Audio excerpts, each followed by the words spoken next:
Hello everyone, I'm sorry I'm coming to you through the medium of media right now, but needs must. And my name's Laura, I'm from Mutiny Zero Waste Delhi, and today we're going to be talking about some zero waste cleaning recipes. I'm going to be showing you ways to reduce the toxic chemicals in your household and basically just to save yourself some money. So I'll start off by letting you know a little bit about who I am and what about the business. So like I said, my name's Laura Phoenix. I'm 29 years old and I run the business with my husband Anthony Phoenix, and we met whilst we were working on a holiday park in Essex, and we've been together, we've been married for 2-3 years now, and we've been seeing each other for 6 years, and we now have a gorgeous little 8-month-old baby as well.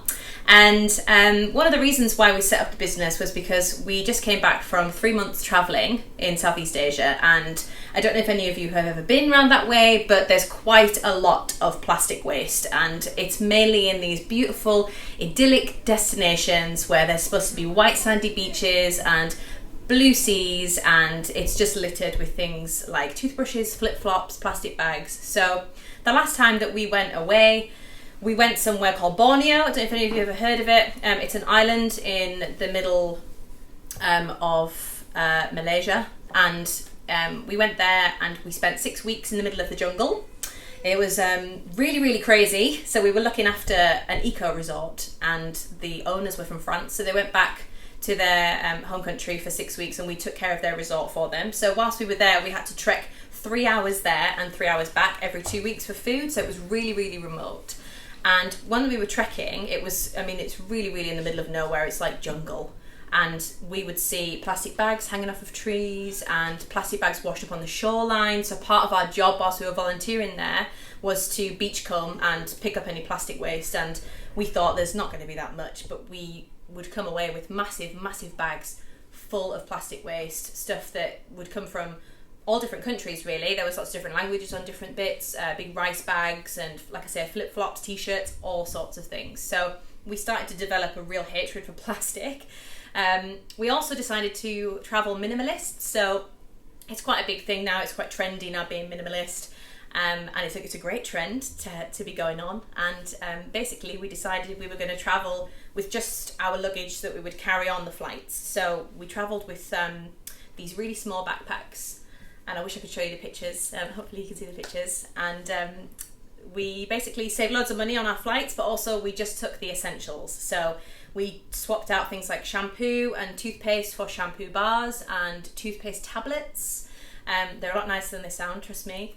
And we decided that we were just going to live with the essentials, and it just showed us really that you don't really need to live with lots of things. So so we travelled minimalist for quite a while, for 3 months, like I said, just the bare essentials, and it didn't seem that hard. So when we came home, we kind of cut down on all our belongings. We used to work on holiday parks. Like I said, I'm a singer actually. I've been a singer for the last 10 years. I won't subject you to it now. And my husband used to be a lifeguard. So we went back and we did those jobs again, and we just thought we really want to do a job that makes us feel like we're doing something to contribute to, to the planet and trying to help the situation at the moment. Around this time, Greta Thunberg was kind of coming out and doing her speeches, and the climate change headlines were just starting to come out, and we just decided that because Anthony's place of work was closing, that we would open up our own shop. We'd also just decided, we just found out that I was pregnant, so we didn't take everything lightly. We were doing quite a lot all at once. So we decided we were just going to do it, jump in feet first and open up our own business and try and make a difference somehow. So we wanted to try and make it so that the people of Darlington had somewhere to go where they didn't have to buy things in plastic.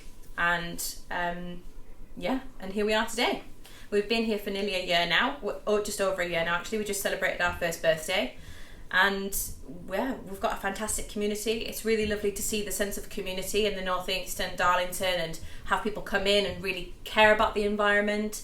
And we also run workshops as well, because you're here in one.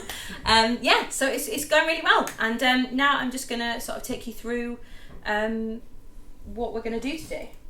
So before I do that, I'm just going to let you know a few, not scary facts. I'm going to take these off because I'm steaming up already. Not scary facts, but just so you know, because not a lot of people do know them.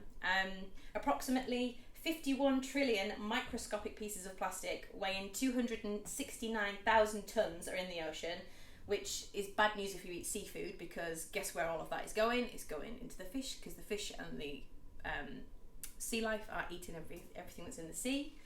We now use about 20 times more plastic than we did 50 years ago. Even with businesses like ours, there is no sign of it slowing down. So please don't be disheartened, but let your friends and family know that it's really a serious problem and we need to cut down on it ASAP, because we're already years behind what we should have been doing. On average, get this one, a family throws away 40 kilos of plastic each year, and that most of that could have been recycled as well. So it's not even that you're just throwing it away, it could have been recycled, it could have had something done with it. So that's really, really not great. And also dust particles, they're not just skin now. It's believed that we're inhaling the size of a credit card every single year just with plastic particles. So we really need to start cutting down on those plastic containers and things that are in our household.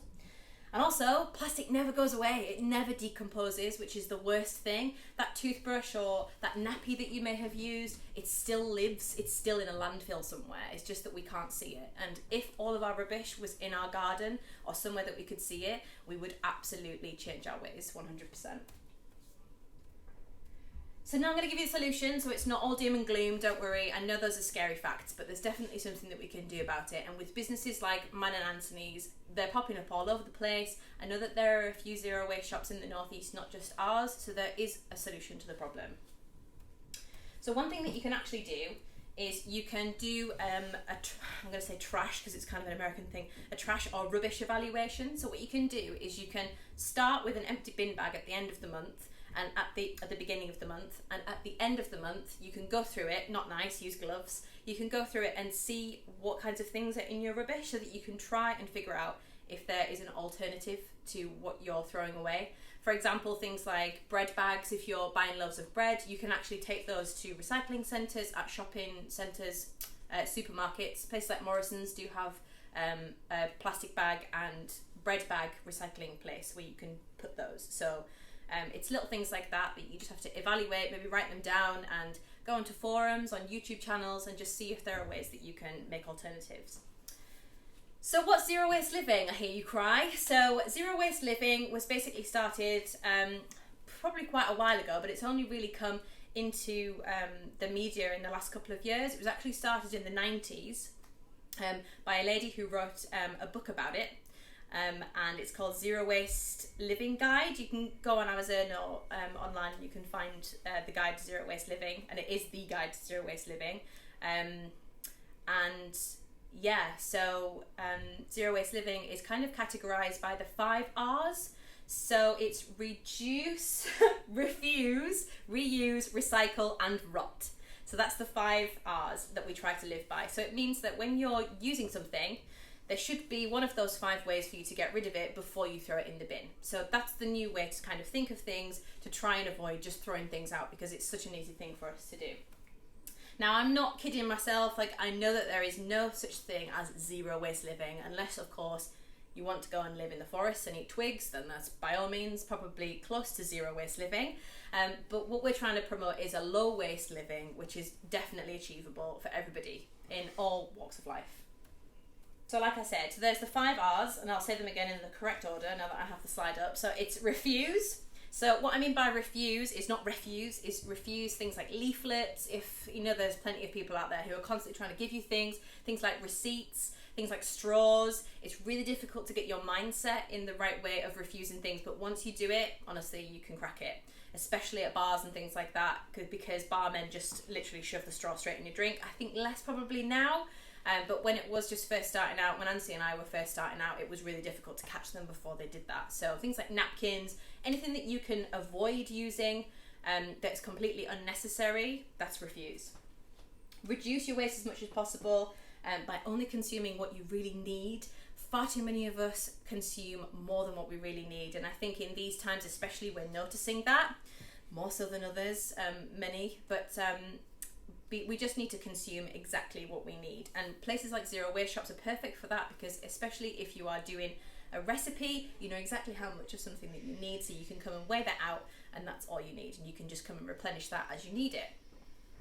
So yeah, that one goes without saying. reuse things like bags, makeup wipes are now out there, sanitary wear you can now get which is reusable. There's plenty of things out there that you can reuse. Your coffee cup, lunch boxes. I'm looking around the shop for ideas of things, but there's plenty of things for you to reuse, and that is really where it kicks in with saving money, because that means that you're not buying something every time when you're buying a product, you're not buying the packaging again. So that will save you money. Recycling, although it's discouraged by the zero waste movement because it still does use energy, it's definitely better than throwing things in landfill. So where you can, recycle stuff.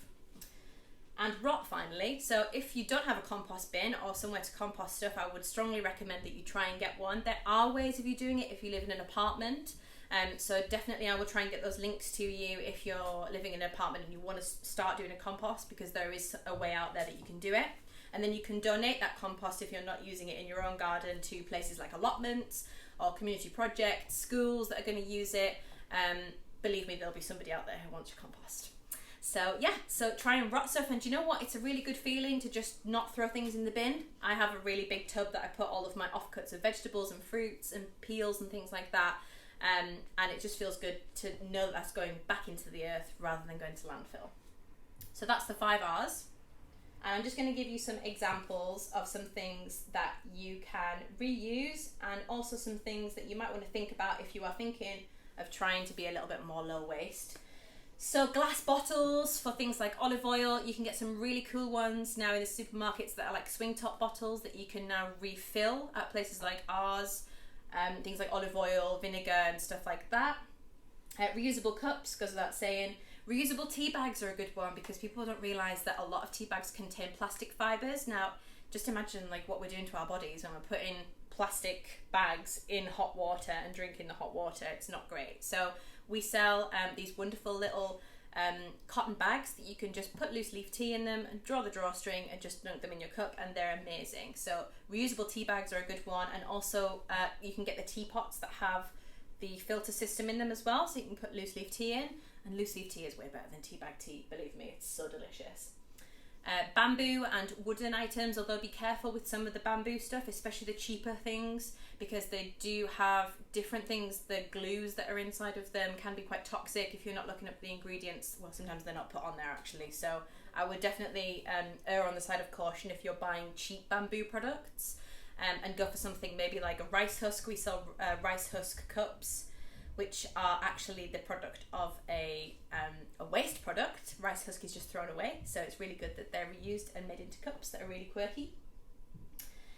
Metal and bamboo straws, really good as well. Reusable shopping bags, which we've been doing for ages, haven't we?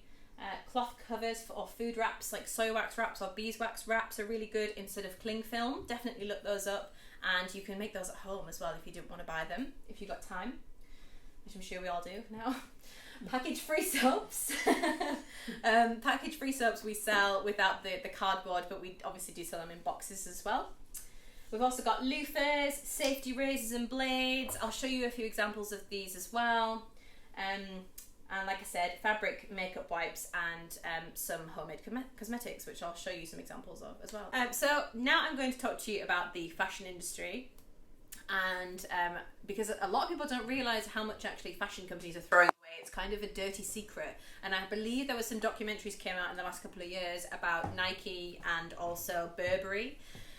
Burberry, I'll tell you in a second. Let me just hit you with some facts firstly. So fast fashion and clothing waste are a huge waste on the planet. So designer brand Burberry boxes up unsold stock at the end of the year and they incinerate it. So that just goes in the fire. Chucked it in the fire. That's it. So imagine all that stock. So because it's not on brand and it's not on trend anymore, they just get rid of it because they would rather do that than have it sold at reduced prices. So they just incinerate it. Lots of companies do this as well. So it's worth checking up on them. 140 million pounds worth of clothing goes into landfill every single year. 140 million pounds of clothing every year. Awful. So the value of unused clothing in wardrobes is estimated at 30 billion pounds. So I know even I have reduced my stuff quite a bit, but even now I go into charity shops and I go, it's fine, it's charity shop, it's reused. I've still got loads of stuff. So it's really hard, I know, but we have to look at our own wardrobes and make sure that we're reducing stuff and getting rid of things we don't need. So the annual footprint of a household newly bought clothing, along with the washing and cleaning of its clothes, is estimated to be equivalent to carbon emissions from driving an average modern car for 6,000 miles, water needed to fill over 1,000 bathtubs, weight of over 100 pairs of jeans. So it's quite a lot, guys. So we just need to cut down on what we're buying, and unfortunately, because of magazines and the media and fashion, we're constantly need to change our wardrobes, constantly needing, and because if you're like me and I'm like a magpie and I see something on Facebook or in the shops and I'm like, ooh, shiny, I just want to buy it. So it's really difficult to get out of the habit of buying things, but we need to stop, really. So with that in mind, if you've got some old t-shirts hanging around, I've got something for you. So we're going to make a shopping bag out of an old t-shirt. So it doesn't have to be any particular kind of t-shirt, just a general t-shirt in the T-shape like this. As my husband said, what kind of t-shirt? And I just said like this, just a normal t-shirt. I didn't know there were other brands of t-shirts. So any kinds of t-shirts, sorry. So we're just going to get the t-shirt, and all you need is a pair of scissors. That's all you need, scissors and a t-shirt. Probably quite sharp scissors. If you have like the children's scissors, they're not going to do as well, but you probably could manage it. Sorry, there was a motorbike going by. So what you're going to do first of all is you are going to turn your t-shirt inside out. This is not my t-shirt, by the way, in case you're thinking, wow, she's got some really jazzy fashion sense. This is one that has just come from Oxfam, as I forgot to bring one today. So I feel a little bit bad actually cutting it up. So you turn it inside out like this, and then what you want to do is you want to fold it in half like this way, so lengthways, just like that, so the sleeves meet, and basically why you're doing that is so that the sleeves meet and the collar meets, because what we're going to do is we're going to cut those off. Okay, so next we're going to cut around the neckline, the arms, and then the bottom hem. So I mean, it doesn't have to be really exact. If you're like me, I just like things to be sort of wacky. So if you want it to be really precise, then keep it folded. But otherwise, if it's easier for you, then just unfold your t-shirt. What we're going to do first is we're going to cut off the bottom hem. So you just want to cut off the bits that have been hemmed, the bits that have been sewn. Just like this. And I'll show you the one I made earlier, just like Blue Peter. You just chop that off. So you can do this along with me. That's as long as it doesn't get sped up or anything. I've just kind of done it because I'm doing it quickly. I've just kind of done it haphazardly. So you want to get rid of the bottom hem like that. So you've just got an open hem at the bottom there with no sewing, no hem on the bottom. And then we're going to cut off the same bits on the sleeves. So I'll just show you the ones that I've made. So what you want to do, you can see from this one that this is the top of the t-shirt. This is what my husband made, don't judge. So he's obviously cut off the sleeves quite wide, so you can make quite wide bits at the top. And then this is obviously the neckline. He's not cut very deeply into the neckline, so it's quite shallow, but it's still quite cute. And then there's another one here, which is one that I did. So I've made it quite wide hemmed at the top, quite a large scoop, and then I've cut these quite thinly, so that the handles are a little bit more like a reusable bag that you would see, like a tote. So what we're going to do is we're going to do the sleeves. So don't worry about this for now, but what you want to do is you want to cut off the bit that's been sewn. So just like the hem, you want to get rid of the hem. And I'll show you just in a second where I've cut. So you can see I've cut off the sewn bit there. There's no sleeve left.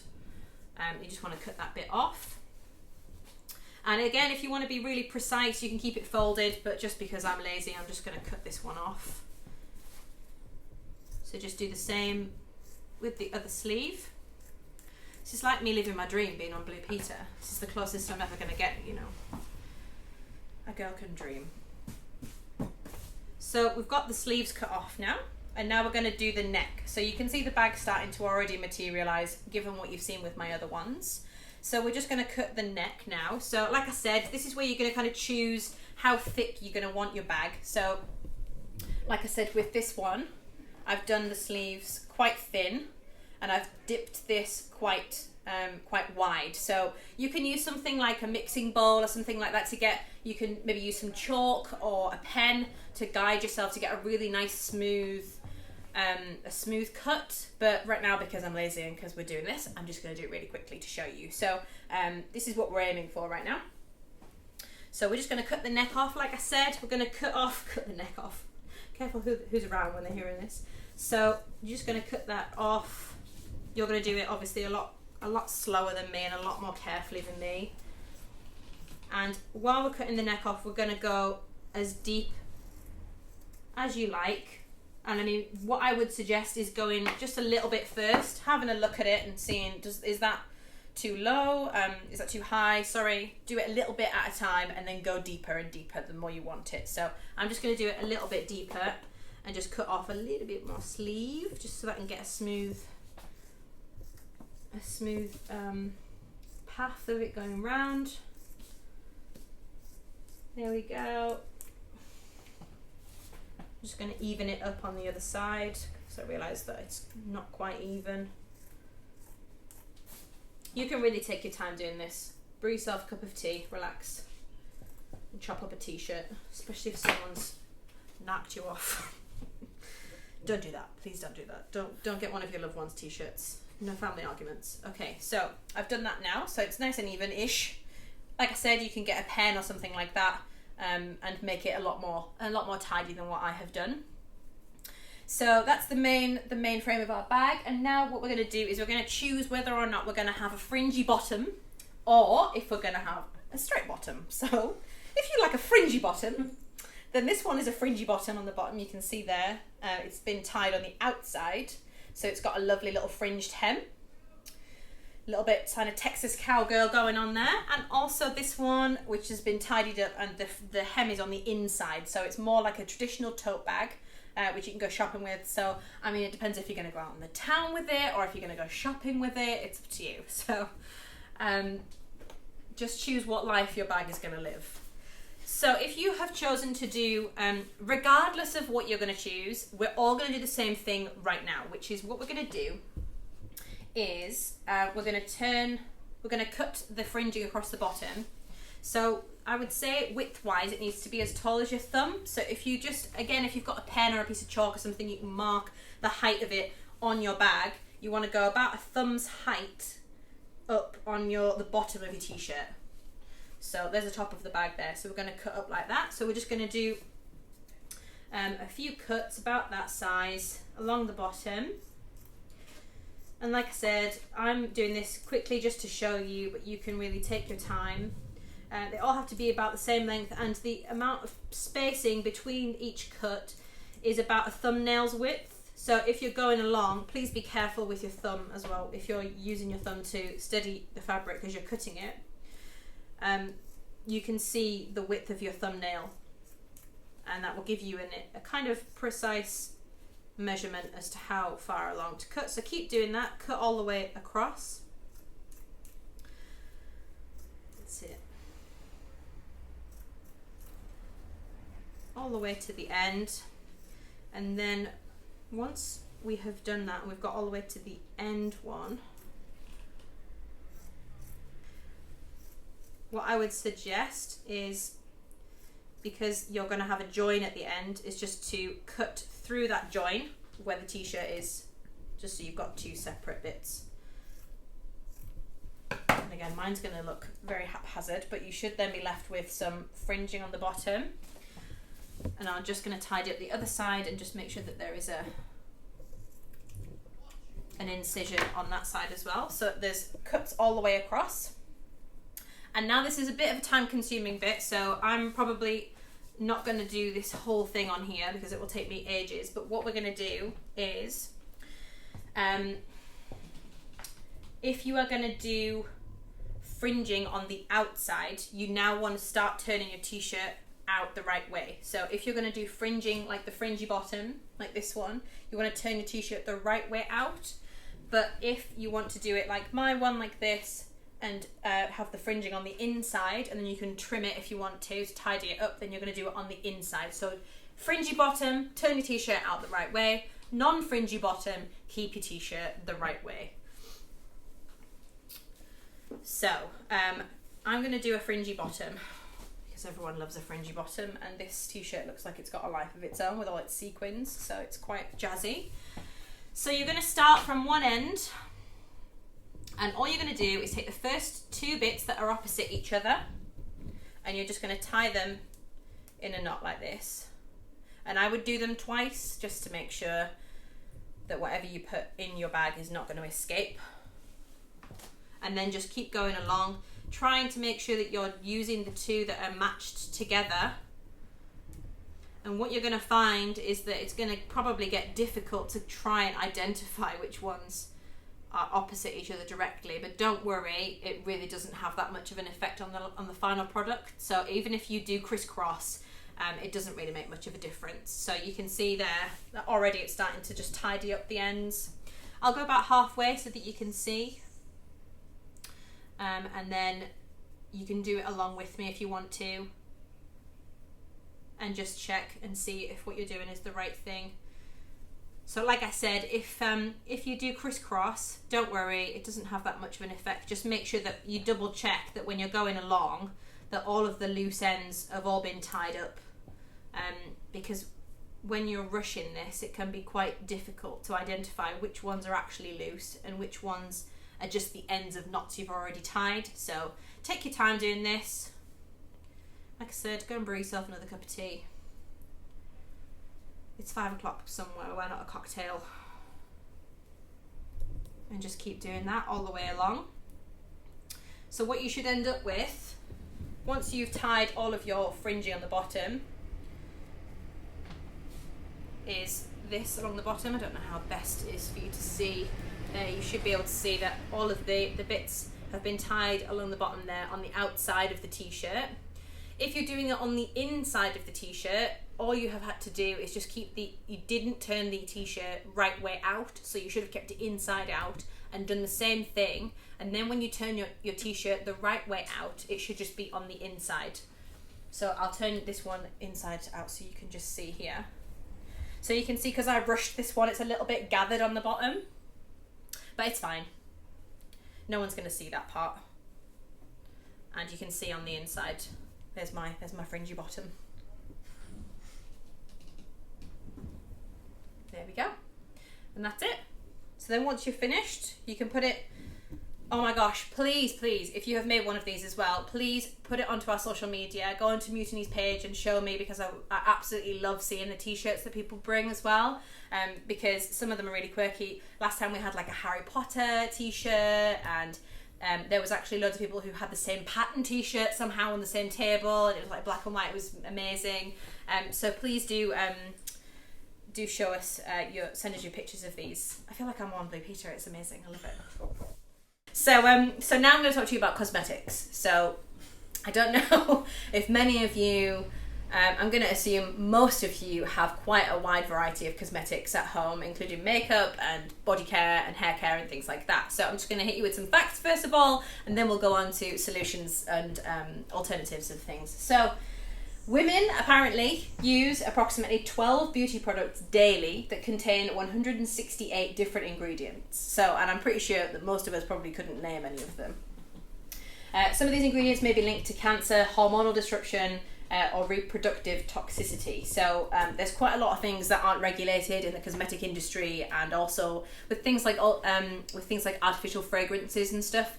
It's not as regulated as it probably should be, because it's not been proven to cause harm to us. But there are lots of things that have been linked to cancers and things over the last few years, so it's pretty nasty stuff that we need to avoid. So some of the ingredients include pesticides, reproductive toxins, plasticizers, surfactants, which is what makes things froth up, degreasers, carcinogens, which are linked to cancer, endocrine disruptors, which is like your hormones, which are compounds that interfere or mimic the function of hormones in the body. That's endocrine system.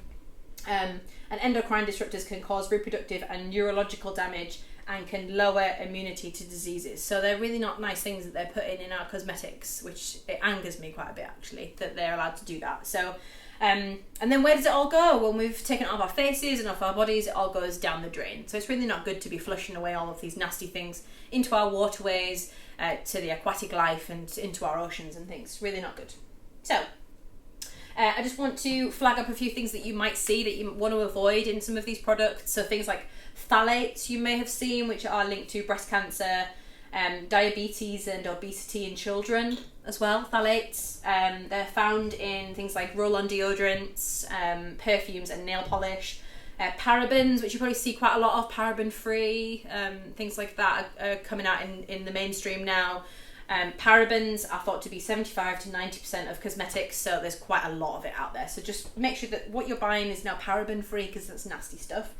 Found in like shower gels, shampoos, conditioners, that sort of thing. Ethylene oxide, which is linked to increased risk of breast cancer, found in shampoos, perfumes, hand soaps, things like that. It's all like artificial fragrances mainly. Lead, which is known to reduce fertility. I don't think anybody wants lead in anything that they're buying, really. I don't think I need to go there. But it's in a lot of nail polishes, lipstick as well also, and makeups.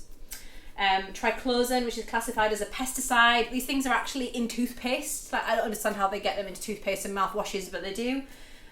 Obviously they're not pesticides when they go into your product, but it's one of the things that are in pesticides, which is not nice. Toothpaste, like I said, hand wash and deodorants. So that's the nasty stuff. So what I'm going to teach you now is I'm going to teach you how to make at home your very own facial scrub. So actually you can use this as a body scrub as well. I made this in January with the Barnard Castle Pimms and Needles. Hello if you're watching. And mine's still going. Like, it's really good and it preserves really well because it's got oil in it. It's got olive oil. What we use at the shop is organic olive oil, and it's really, really lovely and great for your skin. Really moisturising. It exfoliates any of those dead skin cells, and it's coffee ground based. So coffee and cinnamon have been linked to helping you wake up. I wonder why. There is this Pavlovian theory that I'm sure everyone's heard of Pavlov and his dog. If you haven't, is when Pavlov rang the bell every time he treated his dog, and then when he rang the bell, the dog would start to salivate. So it's the same kind of theory with this body scrub. Bear with me, because when you smell the coffee and the cinnamon, it helps you wake up. So you hopefully won't have to have your morning espresso, but bonus if you do still. So all you will need is 1/3 cup of salt. So I have these things just here. So you need 1/3 cup of this. I normally just use like a measuring cup, but I also have like a small cup at home. So you just need, where's my jar? So you need 1/3 cup of salt. So we're just going to pop that into here. So I'm not measuring this, sorry. 1/3 cup of salt goes into your jar. You can put it in anything really. It's better to put it into a jar so you can seal it. The best kind of thing is one of the lockable jars, like the mason jars or something like that have one of the pressurized lids. They're great, but it's okay in a jar or a screw top lid or something that you can preserve it with. So I've used sea salt in mine, 1/3 cup, and then I'm also going to put in 1 cup of coffee grounds. So you put 1 cup in. I'm just going to put mine in here.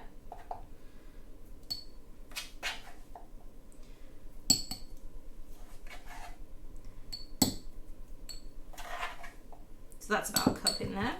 So I'm just going to mix those two things together, the salt and the coffee grounds. You can be way more precise than me. And it's lovely. You can just get coffee grounds from any coffee shop. They'll more than gladly give you a cup of coffee grounds. I mean, they're just going to throw them in the bin most likely. Coffee grounds are also really good for your garden as well. So why not pop down to your local coffee shop and grab a bag of their coffee grounds. Spread them on your garden, great for your plants and in your compost as well. So now once we put our coffee grounds in, we're going to do 1/2 cup of brown sugar. So yeah, just some brown sugar.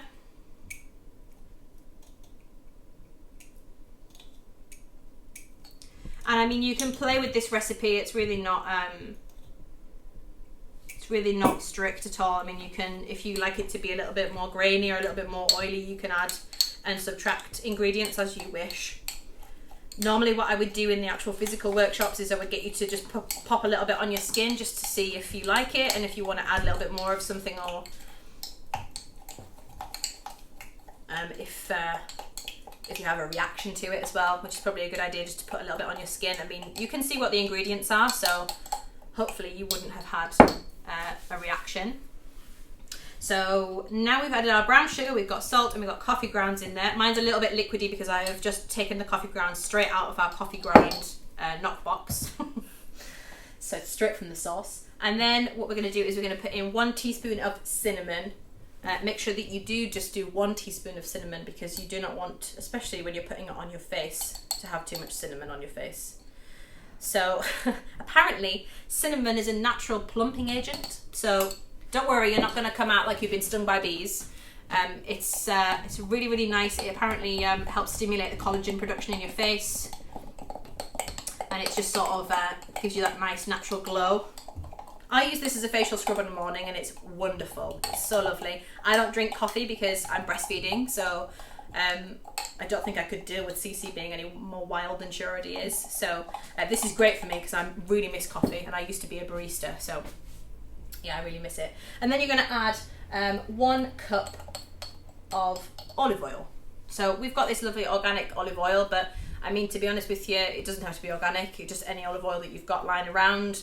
I guess you could also use vegetable oil if you wanted to, or even something a little bit more fancy, like a vitamin E oil, something that's okay with your skin if you don't want it to be olive oil. But olive oil is really great and naturally moisturising. So, and we've got a lot of it in our house, let's be honest. So, so if you just pour your olive oil into there.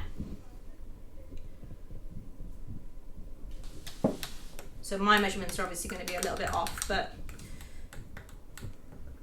like I said, you can add and subtract your ingredients as you wish. Give it a good old mix. And like I said, as long as you have a lid on it and it's kept kind of airtight, it lasts for a really long time. Like I said, I made ours in January at the Barnard Castle workshop, so mine's still good. Still got a lovely, lovely coffee smell. And yeah, I'd probably say mine needs quite a bit more coffee in it. So I'm just going to add a little bit more coffee into mine. So I'm going to take this home and treat myself, seeing as how I never get any time for myself. Now I have a small baby. But it's really good. I mean, you can use it as a facial scrub, you can use it as a body scrub. But I would definitely just use it sparingly at first. The advice with this is to just use it once a week, just so your skin can get used to it if you have sensitive skin. Like I have really sensitive skin. You probably see I don't have makeup on right now. I have a little bit of rosacea and stuff, so I really react to anything new. So I started using it once a week.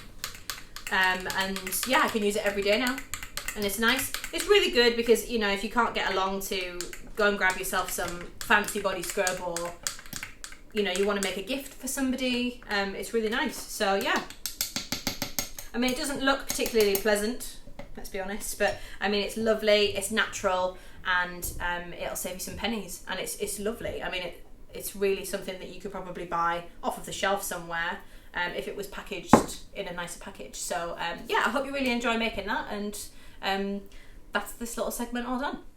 So we're now going to be doing some zero waste cleaning, and it's going to be stuff that you probably have in your cupboards, so you don't have to rush out and buy new things for it. It's going to save you money, it's going to save your health, and hopefully you'll enjoy making some of these as well. So some quick cleaning hints and tips. All-purpose cleaner you can use, so I've got some here to show you. These are just lemon peels and some orange peels for ones that we've eaten and used in the house. I just save them and put them in vinegar. So just white vinegar. You can get it in glass jars, or you can get it in bulk. From us, we sell it in bulk if you wanted to come refill it. So yeah, just white vinegar and citrus peels, and you can literally use that with a half and half mixture with water in a spray bottle, and you can just use that on your surfaces anywhere in your house. Sorry, that's CC. And yeah, so that's a really good all-purpose cleaner, nice and quick, and you probably have those things in your house as well. So carpet freshener, if you're like me, I used to use like a whole tub of Shake and Vac in one go. you don't need to pay that money anymore. And you can just use bicarbonate of soda. So all you need to do is to get like a Tupperware just like this. This has just got salt in it, but pretend it's bicarbonate of soda for now. So if you've never seen bicarbonate of soda, this is what it is. It's just like a white powder, and we sell it in refill. So you can come and just get a tub if you'd like some. So all you need to do is just get like a Tupperware or a jar, something like that, fill it with bicarbonate, and just add 1 or 2 drops of essential oils in there. So you want to be careful with essential oils. Make sure that you're not using one that may set off allergies to somebody in your household. Do have a look online at ones that are safe for pets and safe for children, but generally speaking, you shouldn't really use essential oils around pets and children, just as a safety thing. But do make sure that you go online and just have a little look at different ones. But some of the best ones that you can use are lavender and tea tree, as they're ones that can be used on the skin, so they're not going to be anything that irritates anybody, hopefully, in the house. So you just add 1 or 2 drops of lavender or tea tree or your chosen essential oil. I actually like to use bergamot because it's citrus and really nice and uplifting. Just add that to your mix, give it a little shake like you would a shake and vac, and then just chuck it on your carpets. Leave it there for about 10-15 minutes if you can. If you're like me and you've got dogs and people running around your house constantly, just shut the doors if you need to, if you can, for a couple of moments, and then go back and hoover it up. It doesn't need to be left that long to have an effect, and you'll be left with a lovely fresh smell in your house, and then you don't have to buy shake and vac anymore. Your stove and your oven as well, you can use bicarbonate of soda. It's a really great one to use all around the house. Probably your grandma or your mum or anyone like that has probably been using this for decades, bicarbonate of soda and lemon. Just sprinkle a little bit of bicarbonate of soda onto your oven. On the oven top, the hob, and also on the inside you can use this. Get something that's like a scrubbing brush, and you can scrub away those stubborn stains, and also if you add a little sprinkling of sea salt, that can help with the abrasion to get rid of anything that's really stubborn and baked on there. And then just wipe it away. You could drizzle a little bit of lemon juice, like I said, and use the actual half of a lemon to wash away and wipe the stuff that's on your oven surface. That just helps. The citric acid from the lemon just bubbles away with the bicarbonate of soda and just helps to remove any stains. You may have to go out of the room, Anthony, I'm sorry. Otherwise you're going to hear Cece babbling away trying to steal the spotlight like usual. So it's really good for a carpet and oven cleaner. It's bicarbonate, as among other things. Reuse old toothbrushes. They're great. You don't need to throw them away. Just use them to scrub away any stains that are in tiles, any hard to reach areas. They're really good. We have an arsenal of them under the sink that have been from past decades probably. They're so old, and they're just great for even like using on your bike and things like that. Keep all your old toothbrushes. Just store them wherever you have all your cleaning products. And also this one's quite good. I haven't used it myself yet, but I've heard lots of people that I know use it and be successful. Vodka is a really good substitute for Febreze. Don't knock it till you've tried it. Like I said, I've heard lots of people have success stories with this. Half and half in a bottle. You just need half vodka and half water, and spray it on your clothes and fabric. Maybe have a little bit for yourself. Just kidding, just kidding. So that's a really good substitute for Febreze, and will just help lift any of the stubborn smells out of there and just fresh everything up. So yeah, that's some tips that you can take away, and hopefully we'll be able to get these to you in a document or something, so you can have these at home as well, so you can look over them and do them at home. Just quickly, your cleaning toolkit I will get for you as well, so you can have that written down. So my zero waste cleaning toolkit is mainly made up of the things that are on my desk right now. So I have a couple of amber glass bottles. Amber glass just helps stop the sun from getting to anything that's inside the bottle, so it stops the UV rays from breaking down anything that might be in there that's kind of like botanicals, like things that are in essential oils, for example. Bear in mind that if you're using essential oils mixed with something, they tend to only last for 7 days at the very most. So make sure that you're not keeping essential oils in liquids for too long. But otherwise, stuff like the half and half vodka, the half and half citrus peel vinegar mixture, great in these, and you can keep these and it won't damage any of the mixture that's inside. So they're really good, and they look really snazzy too. I also have loads of jars that I put all of my citrus peels and vinegar in as well, that I keep just under the sink. I don't know where everybody else keeps all their cleaning stuff, but I think generally speaking most people keep it under the sink. Let me know if you don't, I'm interested. And I also have some Tupperwares and things like that I keep different mixtures in, and I also make sure that I label them on the top so that we know what it is. bicarbonate of soda, like I said, is really, really good for lots of things. Make sure that you keep it in an airtight container because otherwise it can cake together a little bit. This is what I've just been talking about in the cleaning tips. It's really good for your oven. You can clean your carpets with it and stuff like that. It's really, really good, and it's nice and cheap as well, so you don't have to shell out a lot of money for it.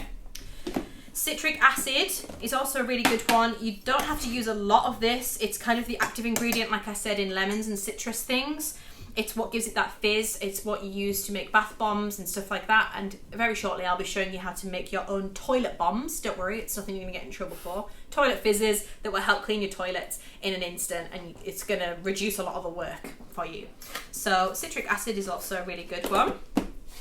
What else have we got? So we've also got soap nuts. If you've never heard of soap nuts, they are native to the Himalayas, and they've been used for hundreds of years for cleaning clothes.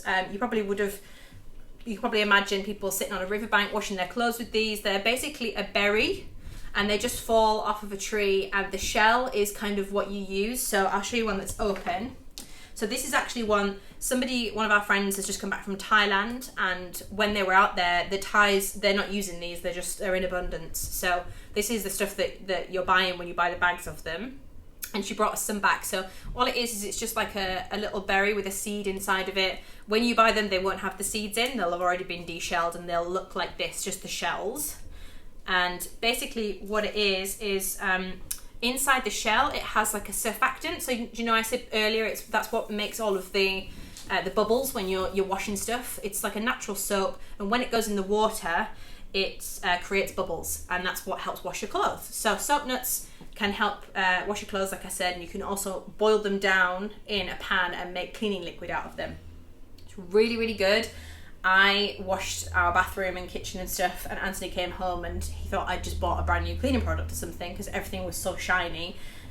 I don't know how it does it in such a natural way, but it is amazing, and I would definitely recommend it if you want a really natural cleaning product. Soap nuts are definitely the one for you. So I'll just show you now. I'll just pop some. It's probably not going to be massively. I can probably put some water in my hand and show you now. So what happens is when the soap nuts get in the water, they release the soap, and it just gets kind of frothy. It's probably not going to do it great, but you can see. I don't know if you can see if I tilt the thing.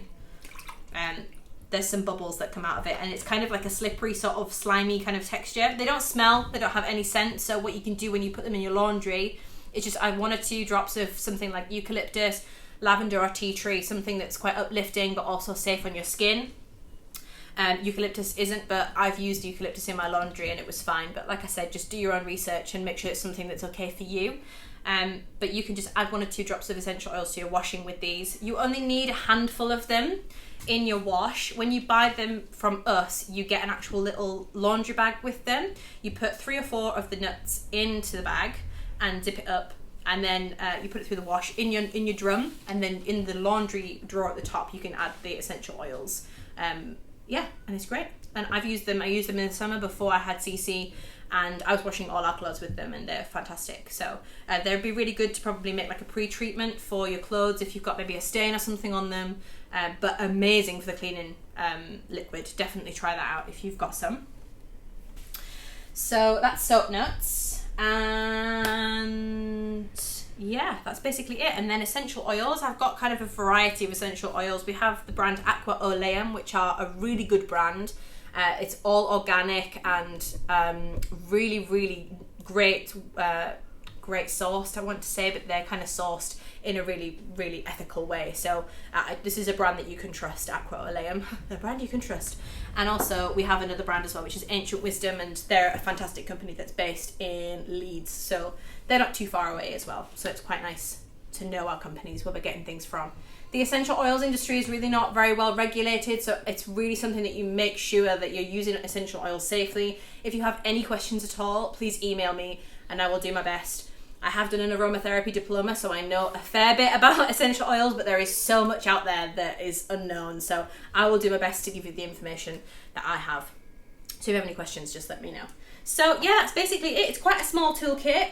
It'll probably reduce down a lot of the stuff that you have in your cleaning toolkit at home already. The stuff like the Sif and the bleach and stuff like that you can get rid of and replace it with this stuff. Trust me, this stuff really works. So yeah, And make sure that when you're using essential oils that you dilute them. Like I said, if you're putting 1 or 2 drops into something, that's okay. But please never use essential oils on your skin undiluted, ever. Don't ever ingest essential oils. And like I said, please make sure that you do your own research before using them, because they can be toxic to some children, pets, and people with allergies and stuff. So yeah. Okay, so now I'm just going to quickly show you how to make toilet fizzes. So you're probably asking, what on earth has she gone on about toilet fizzes? So I like to call them toilet bombs because it makes them sound a little bit more exciting. So I'm just going to show you. These are ones that were made by a workshop group a couple of weeks ago, so hopefully they're okay. I have used some of these, and the ones I used were okay, but hopefully they're not going to be disappointing for you. And basically all it is bicarbonate of soda, citric acid, and also 1 or 2 drops of some essential oils. Now, you're not going to use these on your skin. They're going to go in your toilet. So I would use something like eucalyptus and tea tree that has a really nice fresh aroma, or lemon, something like that.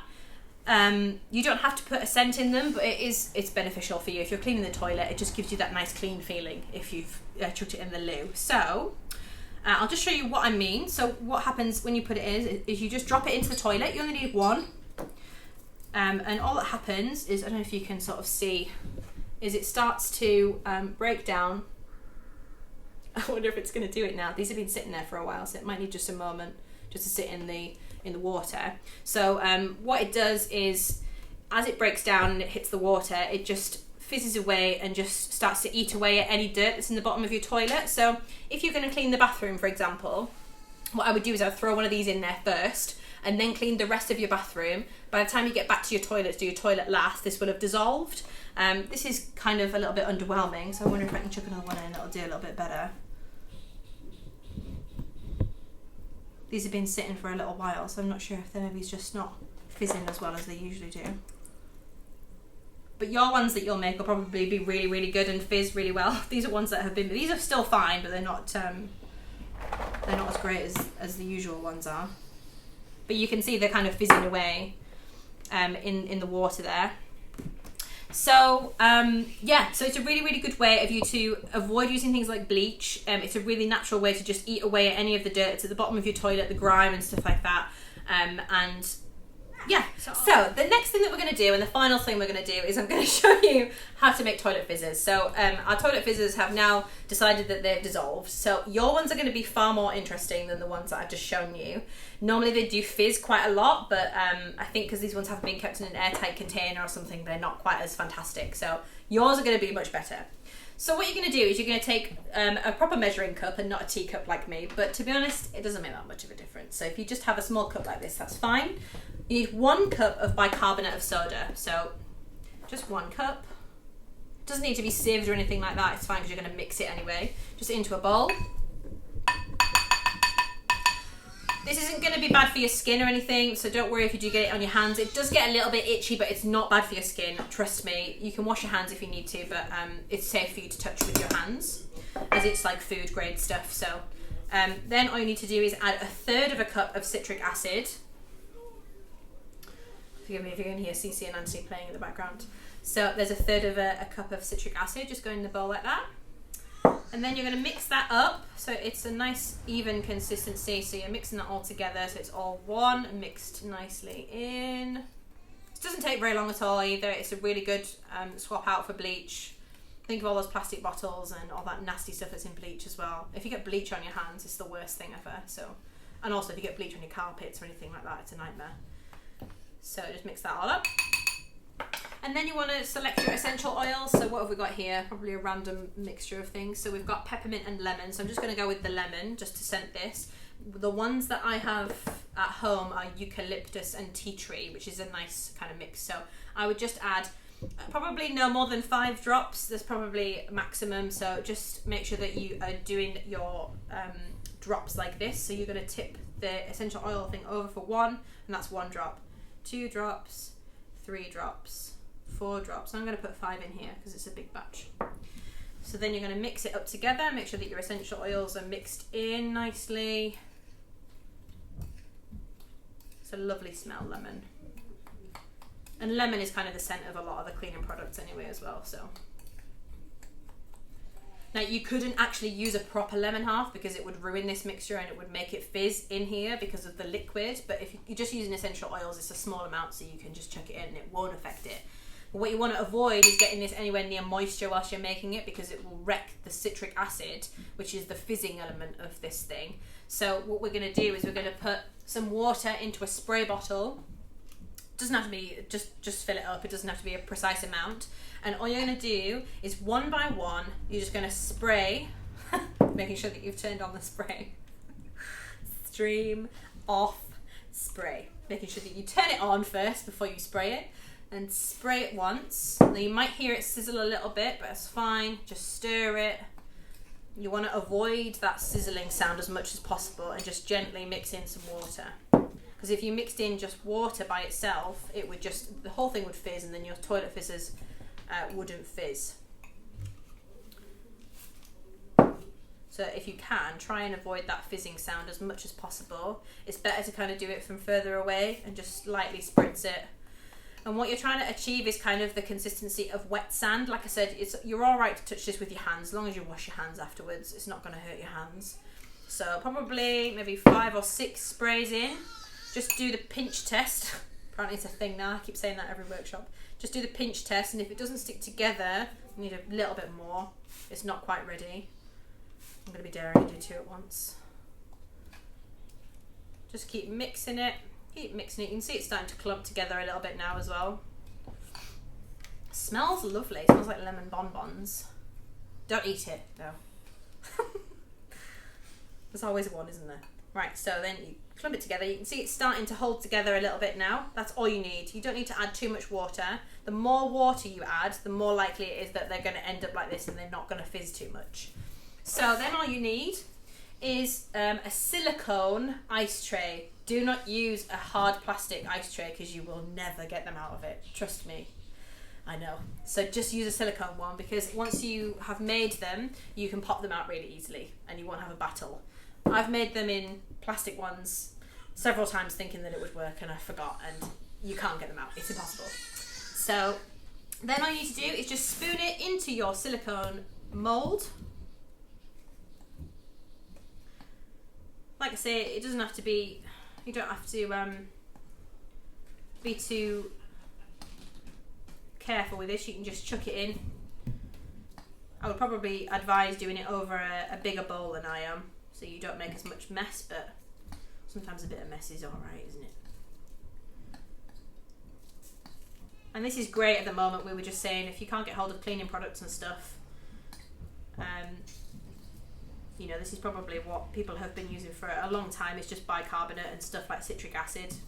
You can buy citric acid from us, like I said. You can just refill it.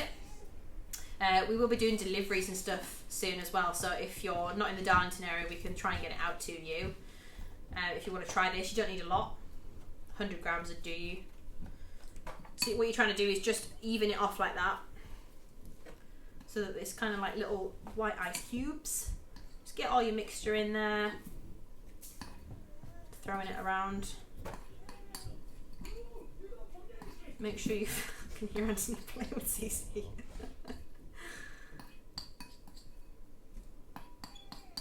And just make sure you've got it all in there. You get the gist. So then just smooth it off. What I do is I smooth it with the back of the spoon like this, to make sure that it's nice and sort of pressed in, because then you won't get any holes in any of the, they just come out like little tablets, but you make sure that if you press it in, then you're going to get nicer, sort of smoother surfaces, and it'll be easier for you to get them out, and the ingredients will hold together a little bit better.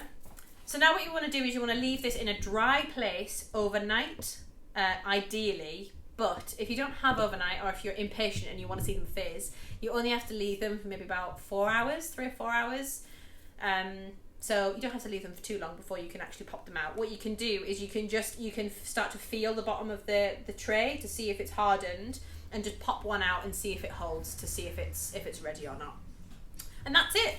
And all you need is one of those in your toilet. Chuck it in, go and do what you got to do, and then just do your normal cleaning routine on your toilet, and you can either just leave it in there and flush it away, or you can use it with a toilet brush and use it as an actual cleaner and scrub it around in the bottom, and use those ingredients to kind of scrub away, because it's quite an abrasive kind of texture.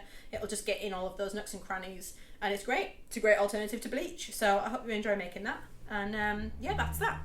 So thank you so much for watching this. I nearly said YouTube workshop there. We're not on YouTube. Thank you so much for watching. I'm so sorry that we're not there in person, and I'm sure that we'll meet at some point. But thank you for watching. I hope you take something from the workshop, and don't forget to come to our website, www.mutinyzerowaste.co.uk. Follow us on Facebook, Instagram, and make sure that, most importantly, you come and visit us in the shop and come and have a coffee with us. And we'll see you soon. Thank you.